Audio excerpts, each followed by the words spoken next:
A retired teacher swapped table salt for potassium chloride. This is what happened to his heart. He arrived at the emergency department presenting with profound weakness and an irregular rhythm.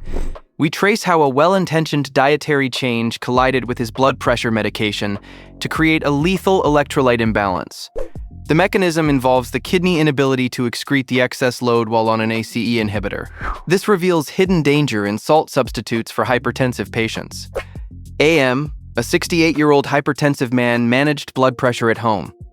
He took his prescribed ACE inhibitor, Lisinopril, every morning. Seeking better control, he replaced his table salt shaker with a container labeled low salt. This substitute contained pure potassium chloride. For 6 weeks, he seasoned meals with this substitute. Weeks passed, marking steady accumulation of electrolytes in his bloodstream. He felt fine initially.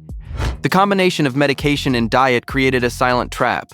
Kidneys struggled to clear the excess load. By week 6, the balance tipped. One morning, standing from his kitchen chair, his legs shook. He gripped the countertop, unable to support his weight. This weakness signaled the start of a cardiac crisis. AM collapsed in his hallway while his family dialed 911. Paramedics rushed him to the hospital where a monitor beeped irregularly.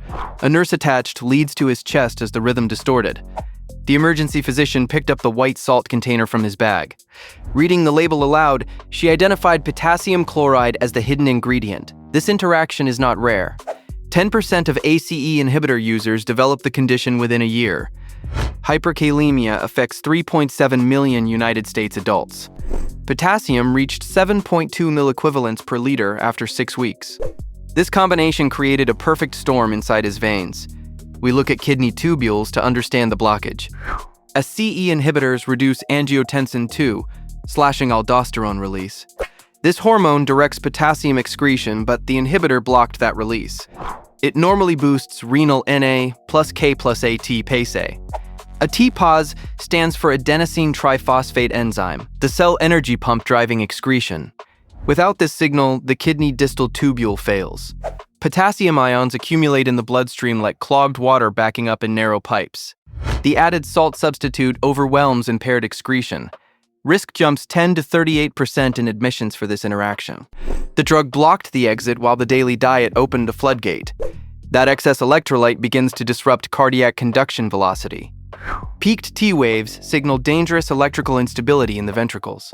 Peaked, narrow T waves appeared first, signaling levels above 5.5 millimoles per liter. As potassium climbed, the QRS complex widened. This merging created a sine wave pattern, indicating levels exceeding 6.5 millimoles per liter. At this threshold, severe cases double the cardiac arrest risk. The electrical signal slowed until conduction failed. Electrical signaling stopped, resulting in a flat line requiring resuscitation. The heart muscle stopped squeezing blood. Code teams rushed to stabilize the membrane with calcium gluconate. They needed to buy time before shifting the electrolyte load. Inside the vein, insulin pushed potassium into cells while glucose prevented low sugar. Oral binders trapped excess ions in the gut. Stabilizing membrane with calcium protected the heart during this correction. Doctors stopped the RAAS inhibitor temporarily to clear the renal blockade. By morning, AM sat upright in bed. The monitor showed a stable rhythm without wide complexes. He survived because the team reversed the gradient quickly. Discharge paperwork highlighted strict dietary restrictions. He learned natural does not always mean safe for kidneys. AM now checks every ingredient label. Always verify dietary substitutions against your specific medication lists before making changes to protect heart health. Thank you for watching Anatomy of a Mistake. If this helped, please like the video. Comment with your thoughts and subscribe for more clinical stories. These stories are educational composites inspired by cases clinicians may encounter. They are not a substitute for professional medical advice.